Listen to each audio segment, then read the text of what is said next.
So how about handicapping, say, the top 3 or 4 men's teams and the top 3 or 4 women's teams? Well, that's pretty difficult, but I think on the men's side, ourselves and Texas and Iowa State, on paper, I think they're the main ones that are going to have an opportunity. Oklahoma State has a lot of distance, so they always worry me. But I think on the men's side, that'll be real close. And on the women's side, boy, it is just at the top between, K-State and Baylor and Iowa State. I think us. There's 20 points on paper separating first to fifth or sixth. So a lot more even on the women's side as far as what just the paper shows. But, of course, you got to go do it, so we'll see. What would that mean to just to seem to get that indoor Big 12 championship? Obviously, there's still a lot to do over the overall season, but what would that mean at this point? Well, it's eluded us. We've not had one of those yet. We've had some outdoor championships, cross-country championships, but no, it'd be tremendously fun for our kids. They're excited about it to have that opportunity. We've been really close before, and in the past not had enough distance running. You got to have a lot of distance running normally to win a Big 12 indoor, but we really aren't a lot of distance this time either, but we're pretty loaded and everything else. So I think it's our best chance so far. And has it crossed your mind all that this would be the first road competition and with so much on the line? Does that worry you at all, or something you don't really think about?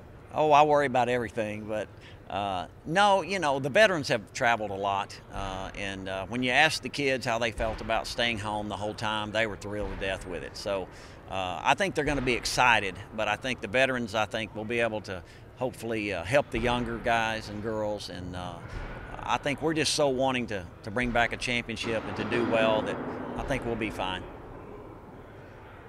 You staying in Des Moines or staying in Ames? We're staying in Ames. We stay at the same place all the time, so same routine. Let's see, Vincent Crisp, you're playing with him, and I think you said last week you'll do have the 600 in Big 12, right? 600 800. Yes, we have the 600 and the 800, and we'll put one of them in each, and hopefully have a chance to win both of them, I'm hoping. CJ will also try to qualify in the 800, so he's got a little bit more pressure on him to try to get a qualifying mark. But Vince is in the 800, we feel, unless something goes crazy this weekend at the SEC or Big Ten or whatever. But I feel pretty positive with his 147.7. So did you say him and CJ, you said you'll put one of them in each? Will either of them run both? No, I think we're going to just go and put our best people in the best events, and they'll run, of course, the relays are there, the DMRs are there, and I haven't quite decided which one of them I'll run on the DMR 800, but put one in the 600 and one in the 800, and then they'll have a DMR and then possibly a 4x4.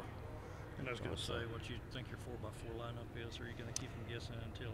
I'm going to keep them guessing. I really hope in the individual stuff, when we come to the mile relay, I'd sure love to not be in a position where we had to win it or have to do really well. I'd like to have the meet, especially on the men's side, if we could have a great meet going to not have a big pressure for that last event.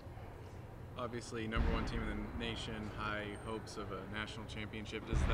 Going after that, does that affect anything for this weekend? I'm trying really hard to keep this group focused on winning a Big 12 championship first and taking care of business first. We've got a good team. I think our kids know we've got a good team, and we just need to go to the Big 12 and do what we've been doing and get through this one, hopefully healthy. And then we've got another 10 days before we head to Texas A&M. But I think they're confident. I think they feel like if we're ranked #1 in the country, then we ought to go win a Big 12 championship. And I think that's been the mindset. You might have touched on, but how did CJ run the other night? I thought CJ ran great. It's his first 800. It's the best opener he's ever had in the history of his running at 148. I believe is 67. And it's about 18th or 19th in the country. So looked really smooth. It just unfortunately had to run by himself. And I think he's going to run pretty fast this weekend. Champlin, in addition to the 400, he also has the 5th best time in the 200. Yep. Big 12. We are considering that, but it's just we've got till tomorrow to make those decisions, and we hadn't come to a conclusion yet. And Drew McMichael, what did you think of what he did the other night? Man, I was so thrilled to get another vaulter over 18 feet and to get, we feel, in the national meet. That there was just 2 or 3 things, CJ, him, and probably Duke, that we were waiting on. Maybe Justin Hall, we were hoping for a little better mark, but when you get down to this part of the year, there were just 3 or 4 things, and that was the highlight of the meet for me. You kind of touched on it, Justin Hall, but from a points scoring perspective, long jump and triple jump is two events that you got to have. Right? Yeah, we've got to do really well in the long jump and triple jump, and we can start that off on Friday night. Doing the long jump with 3 guys, and we need to do well in that event. What have you thought of O'Dane Lewis so far?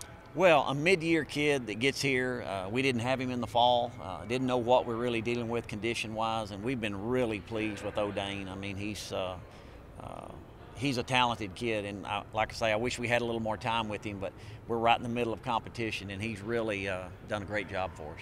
So I think he's sitting toward the. You can get a few points. 15th or 16th on the nation, but he's sitting about 4th or 5th, I think, in both. Yeah, in the conference, and he can move up. I'm hoping for Justin and him and Charles all to have big weekends.